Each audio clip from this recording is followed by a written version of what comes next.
This is a mock interview conducted by ForumIAS Academy at New Delhi. The interview panel includes eminent professors, retired bureaucrats, and other luminaries. The objective of the program is to acquaint the candidate with the format and expectations of the personality test conducted by UPSC.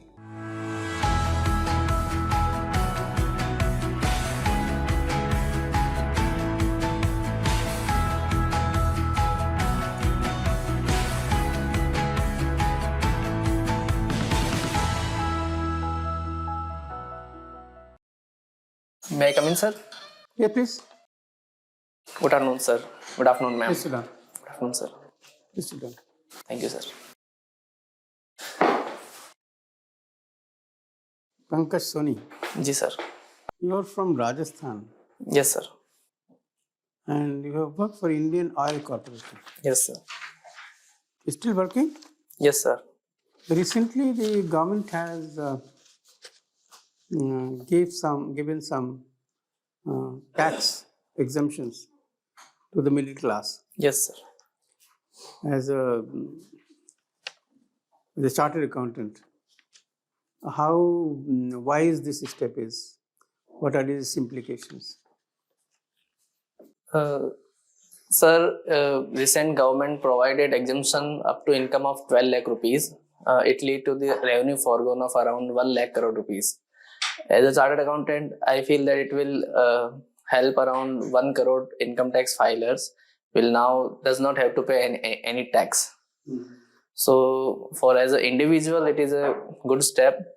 As a chartered accountant also, although they are filing the income, but they are not have to pay the taxes.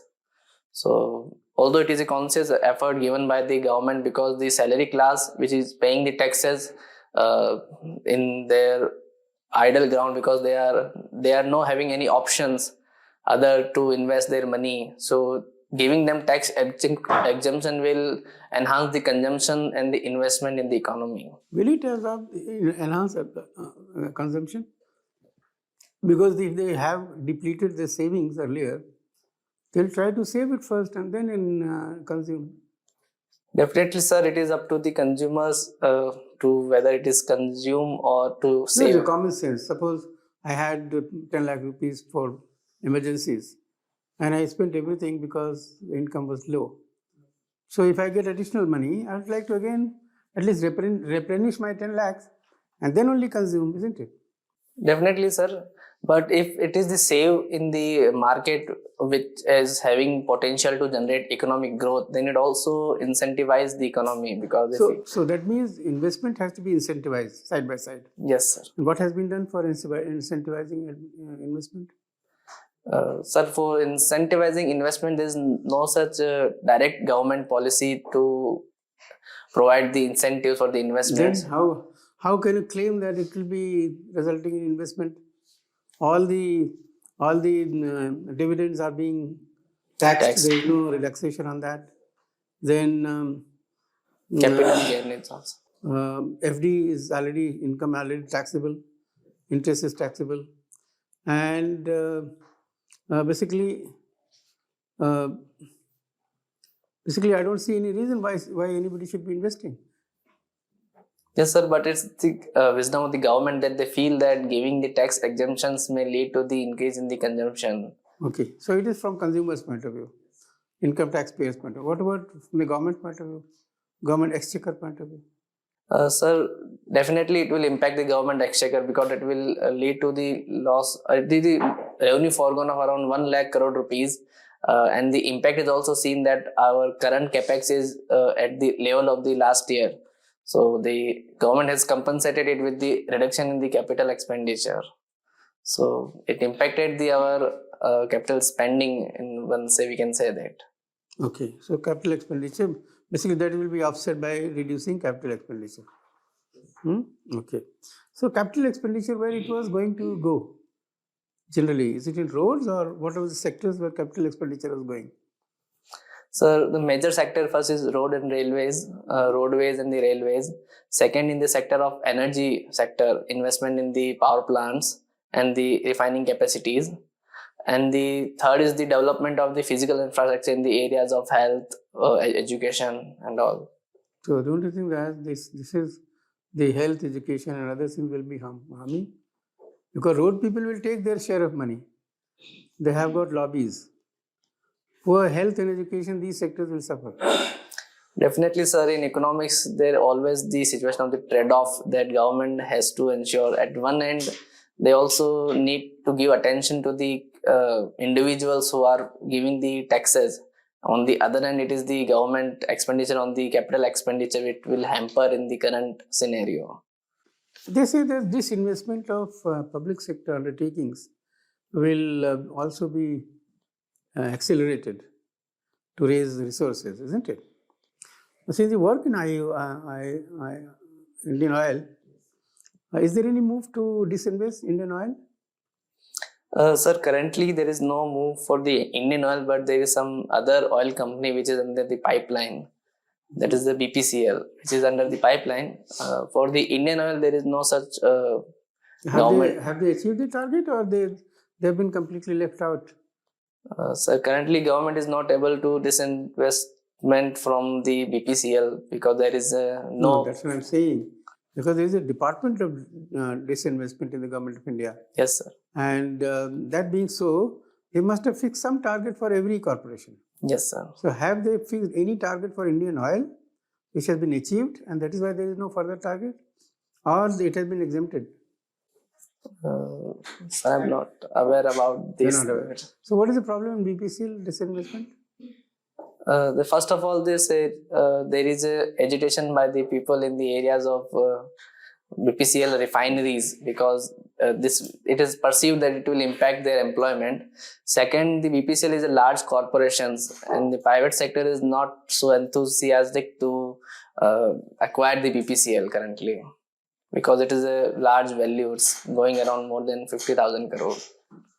So need not acquire. You can sell the shares to the public. That can also be disinvestment. You can raise money out of that. Definitely, sir, but it's not a kind of strategic investment because when a company share, if government sell its 51% stake to any private player, it will give the strategic advantage and will lead to the. At present, what is the share of government in BPCL? Sir, it's more than 51%. I'm not. Maybe about 80% or so, no? So at least 20-30%. What is extra over and above 51? At least that much can be sold. So I need to look into the what is this government's holding. But the government has been failing in disinvestment targets. Yes, sir, definitely government not able to meet their targets. If we compare in last 3-4 financial years, then government is not able to meet its target of disinvestments. Do you suggest some industrialists come in the oil sector and then it will become much easier for giving it to them? Yes, sir. Some like Ambani is there in the oil sector. Yes, sir. He's also not interested in buying it. First of all, there is an issue of the valuation of a company. As for example, BPCL, there are various valuation method has been used, and it is found that it is overvalues based in current estimates, and private players are not enthusiastic to go ahead with the existing company. Yes, sir. Achha, okay. My last thing, you are basically an auditor, a chartered accountant. Suppose you come in civil administration. How you will use this knowledge in civil administration? Sir, as a chartered accountant and my professional knowledge in the areas of audit, taxation and accounting, I will ensure that first of all, the government accounts will up to the date. It will show the real picture that the government is what is doing. Second, I will implement the auditing principles of materiality, the checking, the internal audit, the concurrent audit at the government level. No, that is centrally decided. It's a top-down approach. You don't have any say. Yes, sir, but we can ensure that our principles which are laid down by the CAG and the government is properly followed in my department. Okay. Thank you, sir. Okay. Pankaj. Thank you, sir. Yes, so you're a CA. Yes. And if I ask you if you heard this quote that a penny saved is a penny earned. Yes, sir.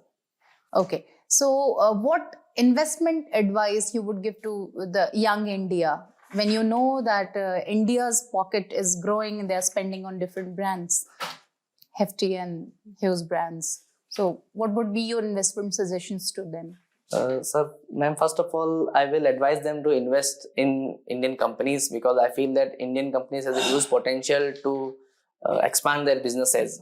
If we look ahead, if we look 10 years before, what is the price of Sensex, and now, if someone has invested their money in the 10 years before in any company, now it's almost triple from that time. So, I first suggestion is to invest in the government, in the companies of the Indian stock market. Second, I will also suggest them to invest in the new areas like real estate. For example, there is a concept of INVIT, in when people can invest in the investment infrastructure trust and real estate infrastructure trust. So there are some areas in which one can invest. Okay. So you have your interest in web series and watching period drama movies. Yes. Right. So what was the last web series you watched? Ma'am, it's a period-based web series called Vikings on Netflix. Vikings. Yes, ma'am. Okay. If I ask you period drama movies from Bollywood, Yes, ma'am. like you belong to Rajasthan region. Yes, ma'am.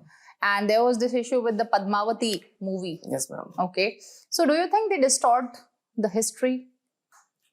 Or if they distort the history, why are they not stopped?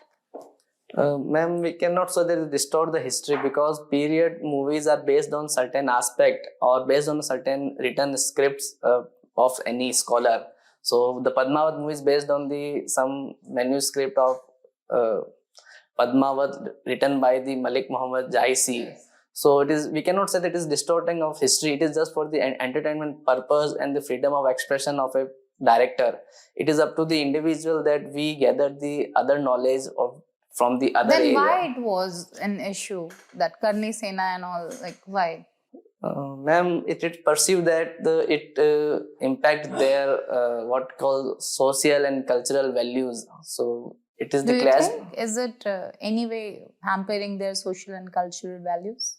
When I watch the movies, I feel that there is nothing such that we can say that it impacted their social and cultural values. Okay, you come from Pali, right? Yes, ma'am. So what was its contribution in the freedom struggle of India? Pali's contribution towards freedom struggle?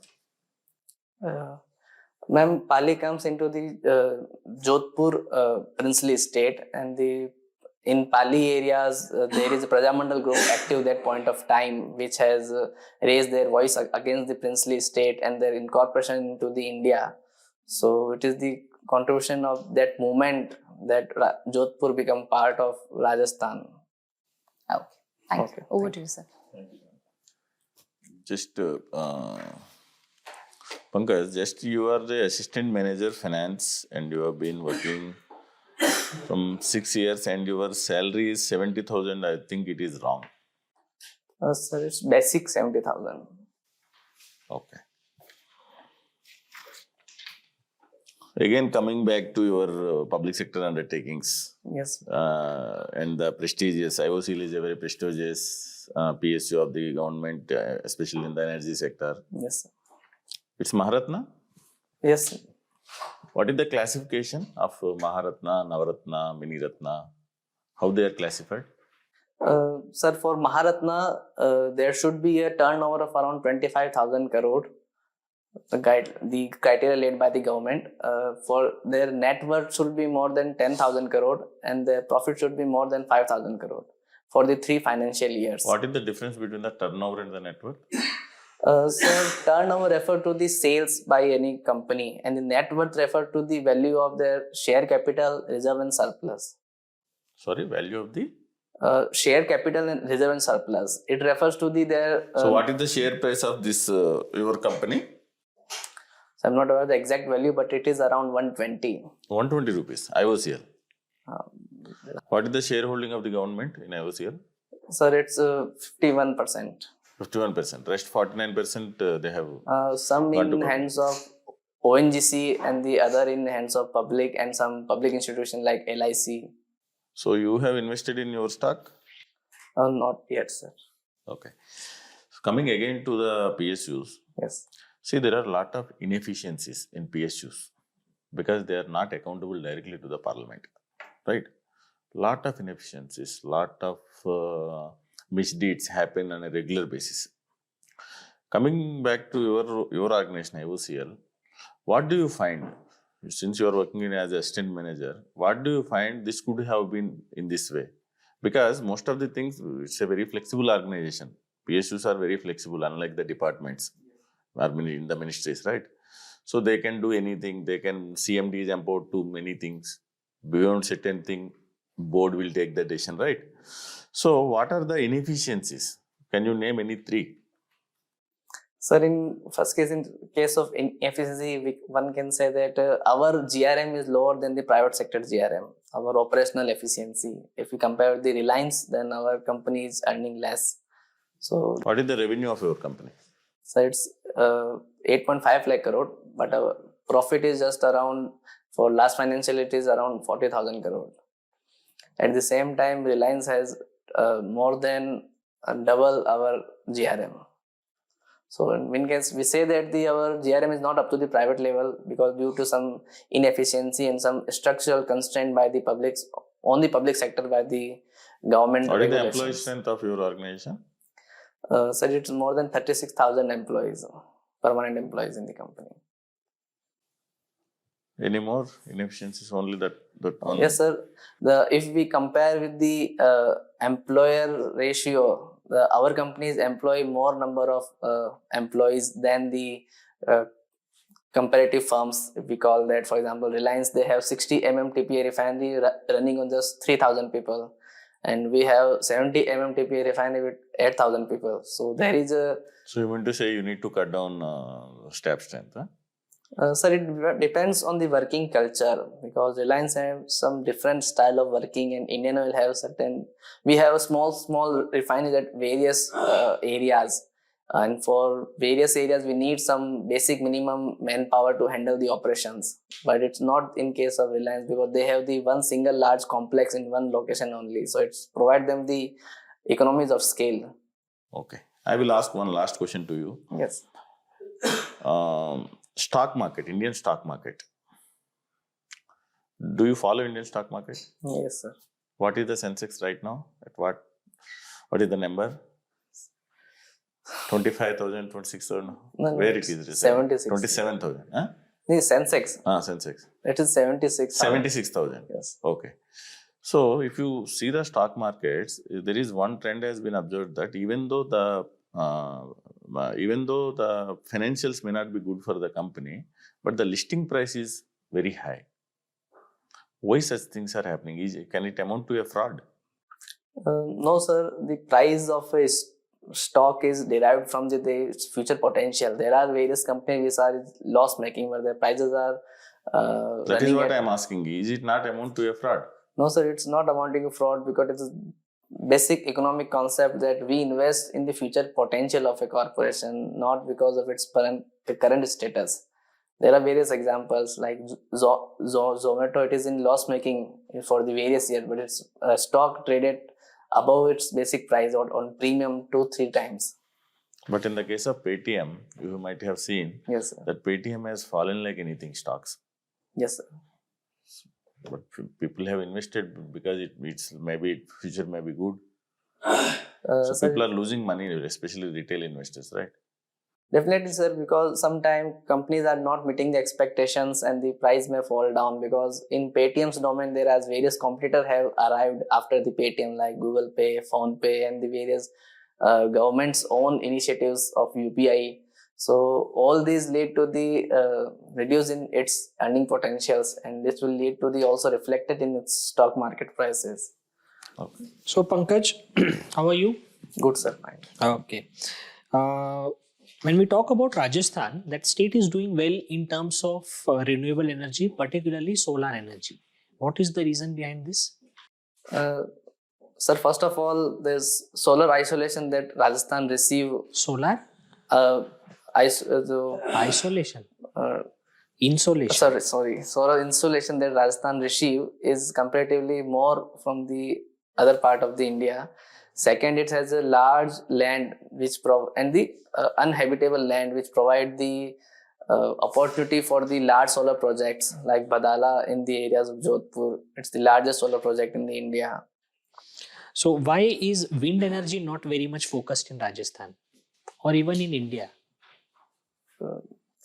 Sir, first of all, for wind energy, although Rajasthan is a huge potential, and we can say that it also invested heavily in the wind energy, but if you compare with the solar, the major reason is that it has certain environmental concern, especially in the areas of Rajasthan with respect to wind energy, which is also noticed by the Supreme Court.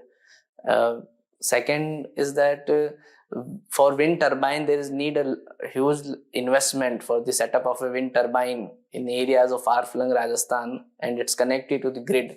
So I think these are the two major reasons because of which solar is prioritized more over the wind energy. Rajasthan has a great area covered in terms of desert. Can we not utilize that entire landscape to install solar panels there? Yes, sir, it is a large area in the desert, but we need to balance the ecology of the Rajasthan desert area, because there are certain species that found in these areas. If we cover all with the solar, then it will not be good for the ecology. Secondly, it is not possible that we can cover whole areas of desert, because it is financially not viable at that point of time, because it is large scale. We can have some small projects so that we can link this with the grid.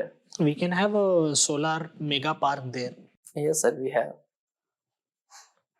But sir, it will not, because it needs huge investment, and the covering the entire desert is, I think, is not a viable option.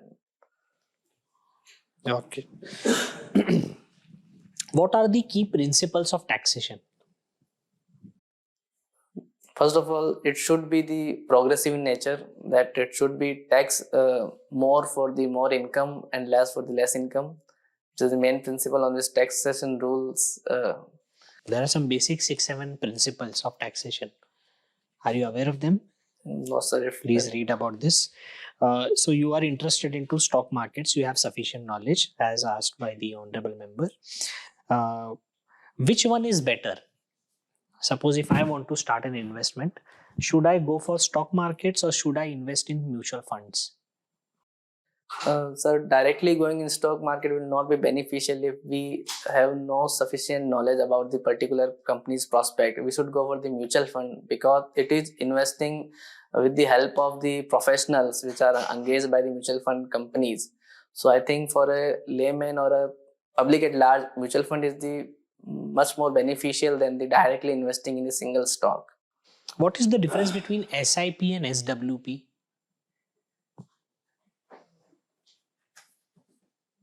Are you aware of this? I'm aware of the SIP, but I need the full form of SWP. Withdrawal plan. Okay.